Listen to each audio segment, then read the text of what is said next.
వేదిక ఉన్నటువంటి పెద్దలకు, అదేవిధంగా ముఖ్యంగా మన ఎమ్మెల్యే గారు అయినటువంటి చంద్రశేఖర్ అన్న గారికి, అదేవిధంగా శివ అన్నకు ముఖ్యంగా పేరు పేరున్న ధన్యవాదాలు తెలియజేసుకుంటున్నాను. సుమారు 70 టీములతో సుమారు 2 గ్రౌండ్లతో అన్న అడిగాను ఎన్ని రోజులు కండక్ట్ చేశానంటే సుమారు 7 రోజులు అనేసి చెప్పారు.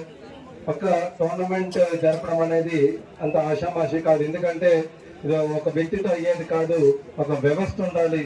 ఆ వ్యవస్థ ఏ విధంగా పనిచేయాలంటే పొద్దున్న లేచినప్పటి నుంచి ఈ టీం వచ్చిందా, భోజనాలు రెడీ అయ్యా, ఎంపైర్స్ వచ్చారా, అన్ని ఒక యుద్ధ ప్రాంతంగా చేయాల్సిన పరిస్థితి ఒక టోర్నమెంట్ అనేది.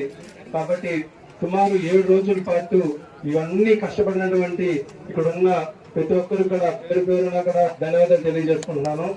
మన జగనన్న ఎంతో అద్భుతంగా మన 5 సంవత్సరాలు క్రీడా స్ఫూర్తిని ఏ విధంగా డెవలప్ చేశారో మనందరికీ తెలుసు. ఆడుతాం ఆంధ్ర అనే ఒక కార్యక్రమం ఏ విధంగా రాష్ట్రంలో మొట్టమొదటిసారిగా మొత్తం అన్ని రకాలైనటువంటి క్రీడలను ప్రోత్సహిస్తూ మన 5 సంవత్సరాలు మన ఎంతో మంది మన ఆంధ్ర నుంచి బయట రాష్ట్రాలకు కానీ దేశాలకు కానీ ఆడే పరిస్థితి మన 5 సంవత్సరాల్లో మన జగనన్న ద్వారా చేయడం జరిగింది. ఈసారి చూసుకుంటే ఎక్కడా కానీ ఆ ఊసి లేకుండా ప్రతి ఒక్క చోట క్రీడల్లో చేసే పరిస్థితి లేకుండా పోయింది. ముఖ్యంగా ఈ పరిస్థితుల్లో టోర్నమెంట్ చేయడం అంటే ఎంతో మంది బయట నుంచి అధికారులు కానీ అప్పుడు టీడీపీ కానీ ప్రతి ఒక్కరు కూడా ఇది ఫెయిల్యూర్ అవ్వాలి అని వాళ్ళు కోరుకుంటారు. కానీ అవేమీ లెక్క చేయకుండా ఒక దృఢ సంకల్పంతో మీరందరూ పనిచేసి ఒక మంచి కార్యక్రమాన్ని అద్భుతమైనటువంటి సక్సెస్ చేసినటువంటి చంద్రానికి కానీ ప్రతి ఒక్కరికి కానీ ధన్యవాదాలు తెలియజేసుకుంటున్నాను.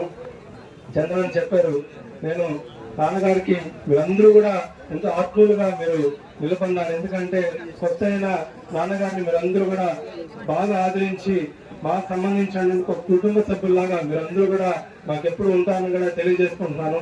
భవిష్యత్తులో నాన్నగారు ఇక్కడే మరి ఉంటారని తెలియజేసుకుంటున్నారు. మీతోనే ఎప్పుడు కూడా నిరంతరం మీ గురించి ఆలోచిస్తున్నారు. ఖచ్చితంగా మీ అందరికి మంచి కోరే ఒక మంచి వ్యక్తిగా నాన్నగారు ఇక్కడ ఖచ్చితంగా ఉంటారు. నేను కొన్ని కారణాల నాన్న చెప్పినట్టు నేను కొన్ని అన్న పోటీ చేశారు చంద్రగిరిలో, కాబట్టి నేను రాలేకపోయాను, అక్కడ ఉండాల్సి వచ్చింది. కానీ ఖచ్చితంగా ఇక్కడికి సంబంధించి ఏదన్నా ఈవెంట్ ఉన్నా ఏదన్నా నేను పర్సనల్ కానీ వచ్చి ప్రతి ఒక్కరిని కూడా ఉంటానని కూడా తెలియజేసుకుంటున్నాను.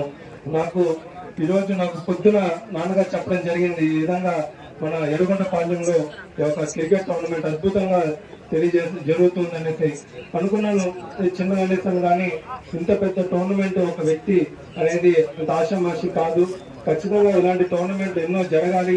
క్రీడని వచ్చే విధంగా ప్రతి ఒక్కరు కూడా దీన్ని స్పోర్టివ్గా తీసుకొని ఇక్కడ గెలుపు ఓటమి అనేది విషయం కాదు, అందులో పార్టిసిపేషన్ అనేది ముఖ్యమైన విషయం. ఎందుకంటే గెలవడం ఓడడం అన్ని జరుగుతూ ఉంటాయి, కానీ ఈ ఒక్కసారి కప్పు కొట్టచ్చు, మళ్ళీ నెక్స్ట్ టైం ఇంకా బాగా ఆడి ఇంకా స్టేట్ లెవెల్ కానీ ఖచ్చితంగా మా తరఫు నుంచి ఎలాంటి సపోర్ట్ కావాలన్నా మేము నిరంతరం ఉంటామని తెలియజేసుకుంటూ నాకు ఈ అవకాశం చూడండి పేరున కూడా అందరికీ తల నుంచి కొన్ని తెలియజేసుకుంటున్నాను. Thank you.